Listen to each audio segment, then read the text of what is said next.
नमस्कार दोस्तों, किस्से कहानियां में आपका स्वागत है। आज हम सुनेंगे मुंशी प्रेमचंद की प्रसिद्ध कहानी पिसनहारी का कुआं। गोमती ने मृत्यु शैया पर पड़े हुए चौधरी विनायक सिंह से कहा, चौधरी, मेरे जीवन की यही लालसा थी।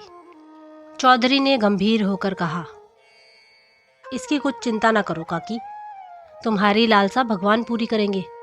मैं आज ही से मजूरों को बुलाकर काम पर लगाए देता हूँ। देव ने चाहा तो तुम अपने कुएं का पानी पियोगी। तुमने तो गिना होगा कितने रुपए हैं।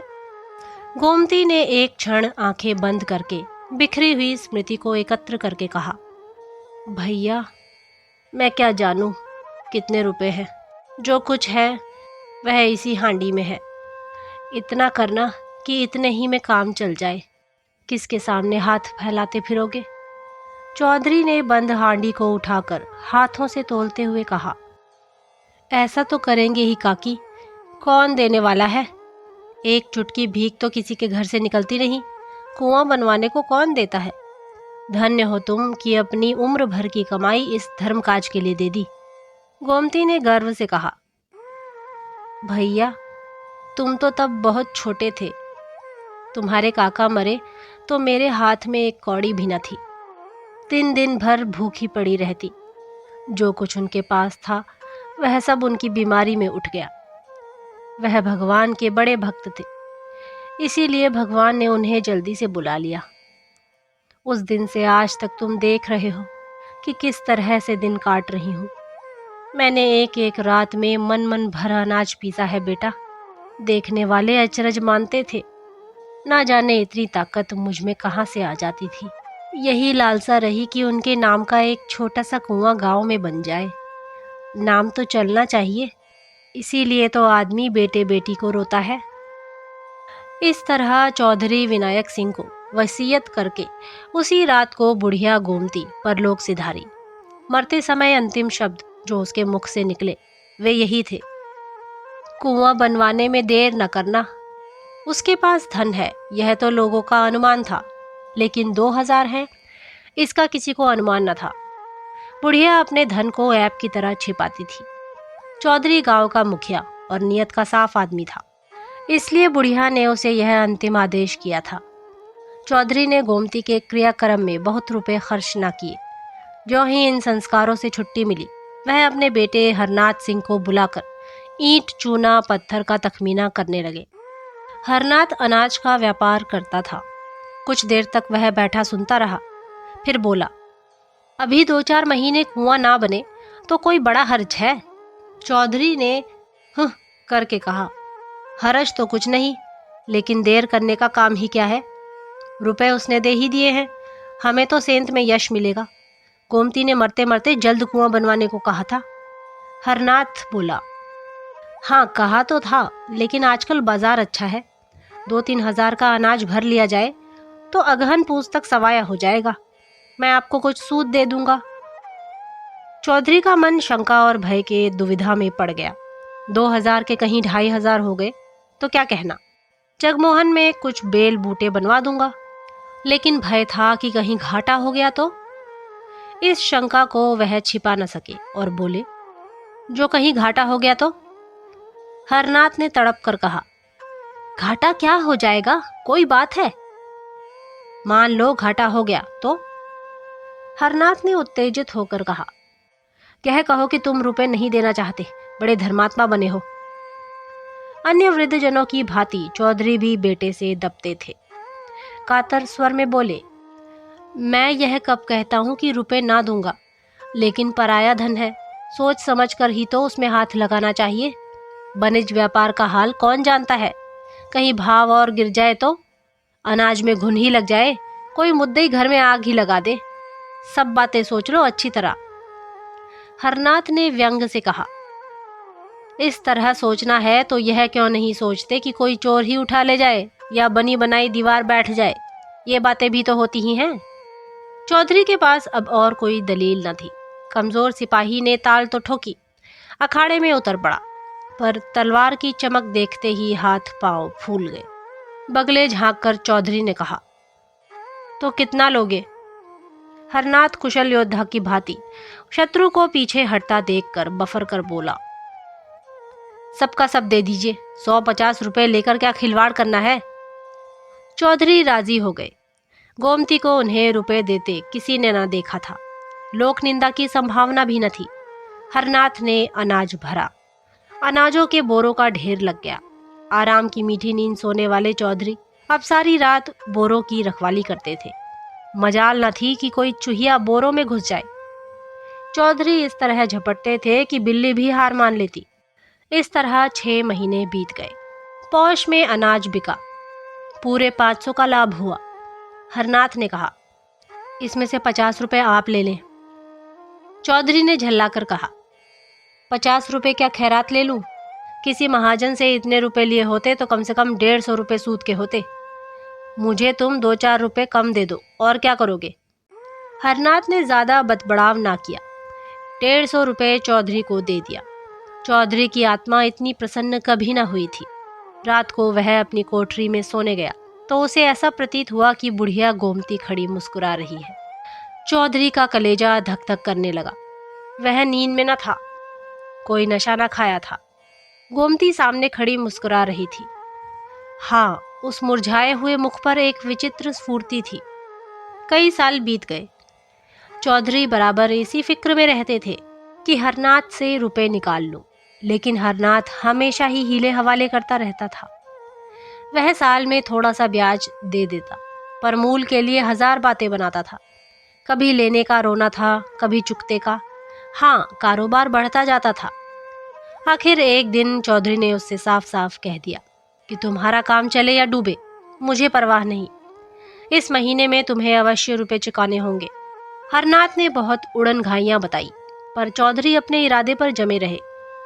हरनाथ ने झुंझलाकर कहा, कहता हूं कि 2 महीने और ठहरिए, माल बिकते ही मैं रुपए दे दूंगा। चौधरी ने दृढ़ता से कहा, तुम्हारा माल कभी न बिकेगा और ना तुम्हारे 2 महीने कभी पूरे होंगे। मैं आज रुपए लूंगा। हरनाथ उसी वक्त क्रोध से भरा हुआ उठा और 2000 रुपए लाकर चौधरी के सामने जोर से पटक दिए। चौधरी ने कुछ झेप कर कहा, रुपए तो तुम्हारे पास थे, और क्या बातों से रोजगार होता है? तो मुझे इस समय 500 रुपए दे दो, बाकी 2 महीने में दे देना। सब आज ही तो खर्च ना हो जाएंगे। हरनाथ ने ताव दिखाकर कहा, आप चाहे खर्च कीजिए चाहे जमा कीजिए, मुझे रुपयों का काम नहीं।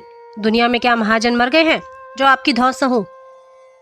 चौधरी ने रुपए उठाकर एक ताक पर रख दिए। कुएं की दागबेल डालने का सारा उत्साह ठंडा पड़ गया। हरनाथ ने रुपए लौटा तो दिए थे, पर मन में कुछ और मंसूबा बांध रखा था। आधी रात को जब घर में सन्नाटा छा गया तो हरनाथ चौधरी के कोठरी की चूल खिसकाकर अंदर घुसा। चौधरी बेखबर सोए थे। हरनाथ ने चाहा कि दोनों थैलियां उठाकर बाहर निकल आऊं, लेकिन ज्यों ही हाथ बढ़ाया उसे अपने सामने गोमती खड़ी दिखाई दी।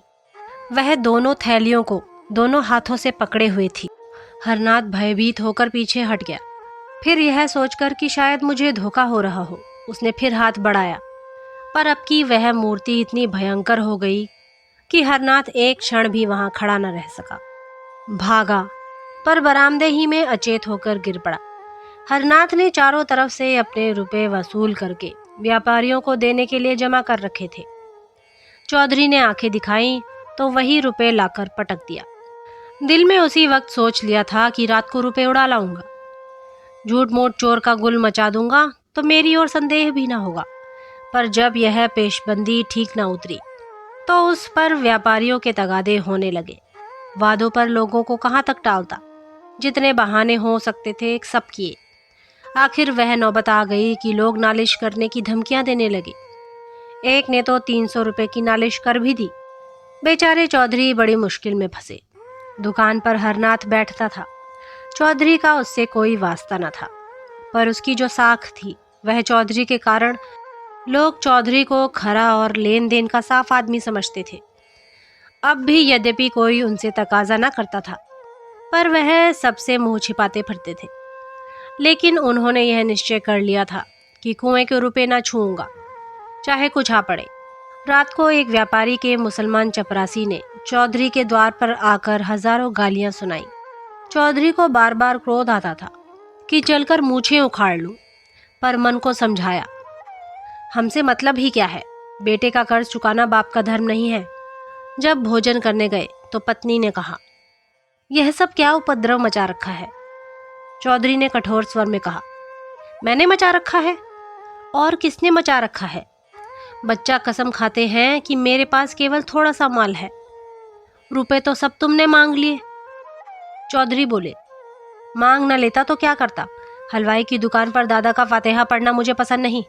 स्त्री बोली, यह नाक कटाई अच्छी लगती है। चौधरी बोले, तो मेरा क्या बस है भाई, कभी कुआं बनेगा कि नहीं, 5 साल हो गए। स्त्री बोली, इस वक्त उसने कुछ नहीं खाया, 1 जून भी मुंह जूठा करके उठ गया था। चौधरी बोले, तुमने समझाकर खिलाया नहीं, दाना पानी छोड़ देने से तो रुपए ना मिलेंगे। स्त्री बोली, तुम क्यों नहीं जाकर समझा देते। चौधरी बोले, मुझे तो इस वक्त बैरी समझ रहा होगा। स्त्री बोली, मैं रुपए ले जाकर बच्चा को दिए आती हूँ, हाथ में जब रुपए आ जाए तो कुआं बनवा देना। चौधरी बोले, नहीं नहीं, ऐसा गजब ना करना, मैं इतना बड़ा विश्वासघात ना करूंगा, चाहे घर मिट्टी ही में मिल जाए। लेकिन स्त्री ने इन बातों की ओर ध्यान ना दिया। वह लपक कर भीतर गई और थैलियों पर हाथ डालना चाहती थी कि एक चीख मारकर हट गई। उसकी सारी देह सितार के तार की भांति कांपने लगी। चौधरी ने घबराकर पूछा, क्या हुआ, क्या हुआ, तुम्हें चक्कर तो नहीं आ गया। स्त्री ने ताक की ओर भयातुर नेत्रों से देखकर कहा, चुड़ैल वहां खड़ी है। चौधरी ने ताक की ओर देखकर कहा, कौन चुड़ैल, मुझे तो कोई नहीं दिखता। स्त्री बोली, मेरा तो कलेजा धक धक कर रहा है, ऐसा मालूम हुआ जैसे उस बुढ़िया ने मेरा हाथ पकड़ लिया है। चौधरी बोले, यह सब भ्रम है, बुढ़िया को मरे 5 साल हो गए, अब तक वह यहाँ बैठी है। स्त्री बोली, मैंने साफ देखा, वही थी, बच्चा भी कहते थे कि उन्होंने रात को थैलियों पर हाथ रखे देखा था। चौधरी बोले, वह रात को मेरी कोठरी में कब आया। स्त्री बोली, तुमसे कुछ रुपयों के विषय ही में कहने आया था, उसे देखते ही भागा। चौधरी बोले, अच्छा, फिर तो अंदर जाओ, मैं देख रहा हूँ। स्त्री ने कान पर हाथ रखकर कहा, ना बाबा, अब मैं उस कमरे में कदम ना रखूंगी। चौधरी बोले, अच्छा, मैं जाकर देखता हूँ। चौधरी ने कोठरी में जाकर दोनों थैलियां ताक पर से उठा ली। किसी प्रकार की शंका ना हुई, गोमती की छाया का कहीं नाम भी न था। स्त्री द्वार पर खड़ी झांक रही थी। चौधरी ने आकर गर्व से कहा, मुझे तो कहीं कुछ ना दिखाई दिया, वहां होती तो कहाँ चली जाती। स्त्री बोली, क्या जाने तुम्हें क्यों नहीं दिखाई दी, तुमसे उसे स्नेह था, इसी से हट गई होगी। चौधरी बोली, तुम्हें भ्रम था और कुछ नहीं। स्त्री बोली, बच्चा को बुलाकर पुछाए देती हूँ। चौधरी बोली, खड़ा तो हूँ, आकर देख क्यों नहीं लेती। स्त्री को कुछ आश्वासन हुआ। उसने ताक के पास जाकर डरते डरते हाथ बढ़ाया, जोर से चिल्लाकर भागी और आंगन में आकर दम लिया। चौधरी भी उसके साथ आंगन में आ गया और विस्मय से बोला, क्या था, क्या व्यर्थ में भाग चली आई, मुझे तो कुछ न दिखाई दिया। स्त्री ने हाँफते हुए तिरस्कारपूर्ण स्वर में कहा, चलो हटो, अब तक तो तुमने मेरी जान ही ले ली थी, ना जाने तुम्हारी आंखों को क्या हो गया है, खड़ी तो है वह डायन। इतने में हरनाथ भी वहां आ गया। माता को आंगन में खड़े देखकर बोला, क्या है अम्मा, कैसा जी है। स्त्री बोली, वह चुड़ैल आज 2 बार दिखाई दी बेटा, मैंने कहा लाओ तुम्हें रुपए दे दूं, फिर जब हाथ में आ जाएंगे तो कुआं बनवा दिया जाएगा, लेकिन जो ही थैलियों पर हाथ रखा उस चुड़ैल ने मेरा हाथ पकड़ लिया, प्राण से निकल गए। हरनाथ ने कहा, किसी अच्छे ओझा को बुलाना चाहिए जो इसे मार भगाए। चौधरी बोले, क्या रात को तुम्हें भी दिखाई दी थी। हरनाथ बोला, हाँ, मैं तुम्हारे पास एक मामले में सलाह करने आया था। जो ही अंदर कदम रखा वह चुड़ैल ताक के पास खड़ी दिखाई दी, मैं बदहवास होकर भागा। चौधरी बोले, अच्छा, फिर तो जाओ। स्त्री बोली, कौन, अब तो मैं ना जाने दूं, चाहे कोई लाख रुपए ही क्यों ना दे। हरनाथ बोला, मैं आप ना जाऊंगा। चौधरी बोले, मगर मुझे कुछ दिखाई नहीं देता, यह बात क्या है? हरनाथ बोला, क्या जाने आपसे डरती होगी, आज किसी ओझा को बुलाना चाहिए। चौधरी बोले, कुछ समझ में नहीं आता क्या माजरा है, क्या हुआ बैजू पांडे की डिग्री का? हरनाथ इन दिनों चौधरी से इतना जलता था कि अपनी दुकान के विषय की कोई बात उनसे ना कहता था। आंगन की तरफ ताकता हुआ मानो हवा से बोला, जो होना होगा वह होगा, मेरी जान के सिवा और कोई क्या ले लेगा? जो खा गया हूं वह तो उगल नहीं सकता। चौधरी बोले, कहीं उसने डिग्री जारी कर दी तो? हरनाथ बोला, तो क्या, दुकान में 400-500 का माल है, वह नीलाम हो जाएगा। चौधरी बोले, कारोबार तो सब चौपट हो जाएगा। हरनाथ बोला, अब कारोबार के नाम को कहाँ तक रोऊं? अगर पहले से मालूम होता कि कुआं बनवाने की इतनी जल्दी है तो यह काम छेड़ता ही क्यों? रोटी दाल तो पहले भी मिल जाती थी। बहुत होगा तो 4 महीने हवालात में रहना पड़ेगा, इसके सिवा और क्या हो सकता है? माता ने कहा, जो तुम्हें हवालात में ले जाए उसका मुंह झुलस दूं, हमारे जीते जी तुम हवालात में जाओगे? हरनाथ ने दार्शनिक बनकर कहा, माँ बाप जन्म के साथी होते हैं, किसी के कर्म के साथी नहीं होते। चौधरी को पुत्र से प्रगाढ़ प्रेम था। उन्हें शंका हो गई थी कि हरनाथ रुपए हजम करने के लिए टाल मटोल कर रहा है, इसलिए उन्होंने आग्रह करके रुपए वसूल कर लिए थे। अब उन्हें अनुभव हुआ कि हरनाथ के प्राण सचमुच संकट में हैं। सोचा, अगर लड़के को हवालात हो गई या दुकान पर कुर्की आ गई तो कुल मर्यादा धूल में मिल जाएगी। क्या हरज है अगर गोमती के रुपए दे दूं? आखिर दुकान चलती ही है, कभी ना कभी तो रुपए हाथ में आ ही जाएंगे। एकाएक किसी ने बाहर से पुकारा, हरनाथ सिंह। हरनाथ के मुख पर हवाइयां उड़ने लगी। चौधरी ने पूछा, कौन है? कुर्क अमीन। क्या दुकान कुर्क कराने आया है? हाँ, मालूम तो होता है। कितने रुपयों की डिग्री है? 1500 रुपयों की। कुर्क अमीन कुछ लेने देने से ना टलेगा। टल तो जाता, पर महाजन भी तो उसके साथ होगा, उसे जो कुछ लेना है उधर से ले चुका होगा। ना हो 1500 रुपये गोमती के रुपए में से दे दो। उसके रुपए कौन छुएगा, ना जाने घर पर क्या आफत आए। उसके रुपए कोई हजम थोड़े ही किए लेता है, चलो मैं दे दूं। चौधरी को इस समय भय हुआ कहीं मुझे भी वह ना दिखाई दे, लेकिन उनकी शंका निर्मूल थी। उन्होंने एक थैली में से 550 रुपये निकाले और दूसरी थैली में रखकर हरनाथ को दे दिए। संध्या तक इन 5000 रुपये में 1 रुपया भी न बचा। 12 साल गुजर गए। ना चौधरी अब इस संसार में है, ना हरनाथ। चौधरी जब तक जिए उन्हें कुएं की चिंता बनी रही, यहाँ तक कि मरते दम भी उनकी जबान पर कुएं की रट लगी हुई थी। लेकिन दुकान में सदैव रुपयों का तोड़ा रहा। चौधरी के मरते ही सारा कारोबार चौपट हो गया। हरनाथ ने आने रुपए लाभ से संतुष्ट न होकर दुगने तिगुने लाभ पर हाथ मारा, जुआ खेलना शुरू किया। साल भी ना गुजरने पाया था कि दुकान बंद हो गई। गहने पाती बर्तन भांडे सब मिट्टी में मिल गए। चौधरी की मृत्यु के ठीक साल भर बाद हरनाथ ने भी इस हानि लाभ के संसार से पलायन किया। माता के जीवन का अब कोई सहारा न रहा। बीमार पड़ी पर दवा दर्पण ना हो सकी। 3-4 महीने तक नाना प्रकार के कष्ट झेलकर वह भी चल बसी। अब केवल बहू थी, और वह भी गर्भिणी। उस बेचारी के लिए अब कोई आधार न था। इस दशा में मजदूरी भी ना कर सकती थी। पड़ोसियों के कपड़े सी सी कर उसने किसी भांति 5-6 महीने काटे। तेरे लड़का होगा, सारे लक्षण बालक के से थे। यही एक जीवन का आधार था। जब कन्या हुई तो यह आधार भी जाता रहा। माता ने अपना हृदय इतना कठोर कर लिया कि नवजात शिशु को छाती भी न लगाती थी। पड़ोसियों के बहुत समझाने बुझाने पर छाती से लगाया, पर उसकी छाती में दूध की एक बूंद भी न थी। उस समय अभागिनी माता के हृदय में करुणा, वात्सल्य और मोह का एक भूकंप सा आ गया। अगर किसी उपाय से उसके स्तन की अंतिम बूंद दूध बन जाती तो वह अपने को धन्य मानती। बालिका की वह भोली, दीन, याचनामय, सतृष्ण छवि देखकर उसका मातृ हृदय मानो सहस्त्र नेत्रों से रुदन करने लगा था। उसके हृदय की सारी शुभेच्छाएं, सारा आशीर्वाद, सारी विभूति, सारा अनुराग मानो उसकी आंखों से निकालकर उस बालिका को उसी भांति रंजित कर देता था जैसे इंदु का शीतल प्रकाश पुष्प को रंजित कर देता है। पर उस बालिका के भाग्य में मात्र प्रेम के सुख ना बंधे थे। माता ने कुछ अपना रक्त, कुछ ऊपर का दूध पिलाकर उसे जिलाया, पर उसकी दशा दिनों दिन जीर्ण होती जाती थी।